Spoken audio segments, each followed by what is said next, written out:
స్తోత్రాలు. కూడి వచ్చిన దేవుని బిడ్డలందరికీ వందనాలు.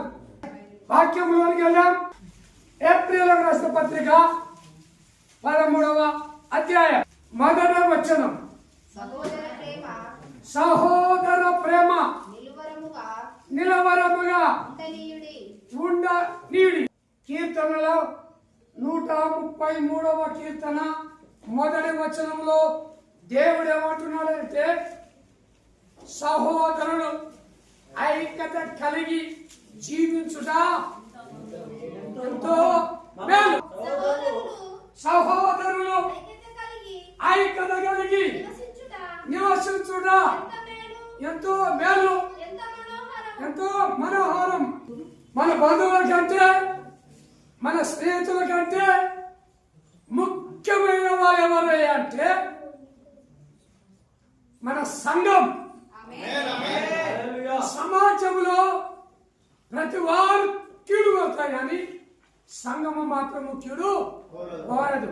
ఎందుకు కోరదు అంటే ఐక్యత కలిగి సమాధానంతో సహోదర ప్రేమ, ఒకరికి ఒకరు మిక్కడమైన ప్రేమతో ఉన్నాం.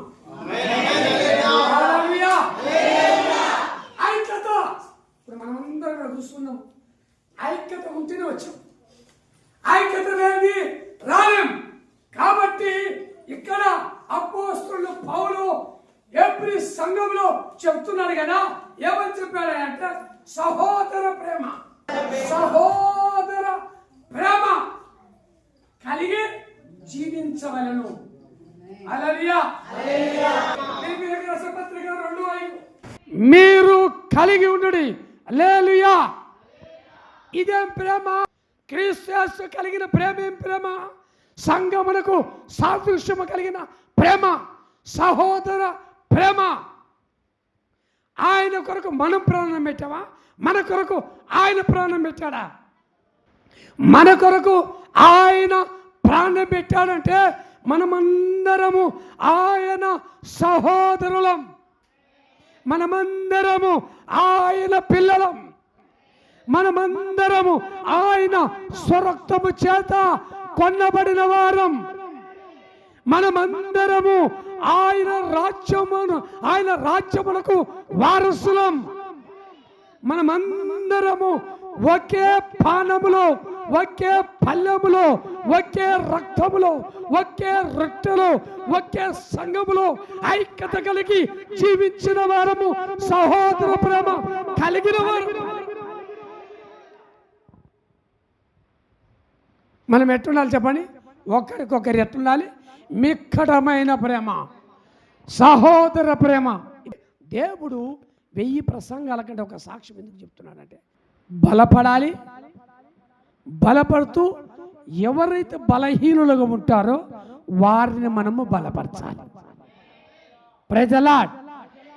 ఎప్పుడైతే నువ్వు బలపరుస్తావో, ఎప్పుడైతే నువ్వు ప్రభు చెంతకు చేరి ఆయన ఆత్మపూర్ణుడై నువ్వు త్రివత కలిగిన వాడవై జీవిస్తావో అప్పుడు నిజముగా సహోదర ప్రేమ కలిగిన వాడు.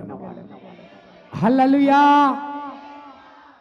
అదే అందులో చూడండి, ఏప్రిల్కి రాసిన పత్రిక 6వ అధ్యాయంలో ఒక మాట చూడండి, 10వ వచనం. మీరు చేసిన కార్యమును మీరు పరిశుద్ధులకు ఉపచారము చేసి చేయుట చేత, చేయించబడుట చేత తన నామమును బట్టి చూపిన ప్రేమను మరుచుటకు దేవుడు, మన దేవుడు ఏం దేవుడు? అన్యాయస్తుడైన దేవుడు. చాలామంది సనుగుతారు యేసయ్య మీద. అమ్మా, సిస్టర్, తమ్ముడు, చాలామంది దేవుని మీద సనుగుతారు. చాలామంది దేవుని మీద అసూయపడతారు. ఇప్పుడు ఎవరు ప్రేమను బట్టి చేస్తున్నారు పరిచర్య? ఈ పరిచర్య విధానము, నువ్వు చేస్తున్న పరిచర్య మనుషుడికి కాదు, నువ్వు చేస్తున్న పరిచర్య, నువ్వు చేస్తున్న విధానము దేవుని నామానికి మహిమ కలుగునట్లు, దేవుని దృష్టికి నీతిమంతుడిగా నువ్వు తీర్చబడినట్లు నువ్వు చేస్తున్న కార్యం అది దేవునికే, అది దేవునికే, యేసయ్యకే మహిమ కలుగునుగాక. నువ్వు చేస్తున్న పరిచర్య, నువ్వు చేస్తున్న ప్రతి పని, ఉపచారం, యేసు ప్రభుల వారు అంటారు కదా, నేను పరిచర్య చేయడానికి వచ్చాను కానీ చేపించుకోవడానికి. ఆయన ప్రేమ సహోదర ప్రేమగా మార్చబడది.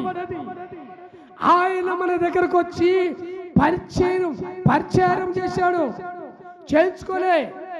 దేవాది దేవుడు, దేవుడు కుమారుడై భూమి మీదకి వచ్చి మన పాదములు కడిగాడు.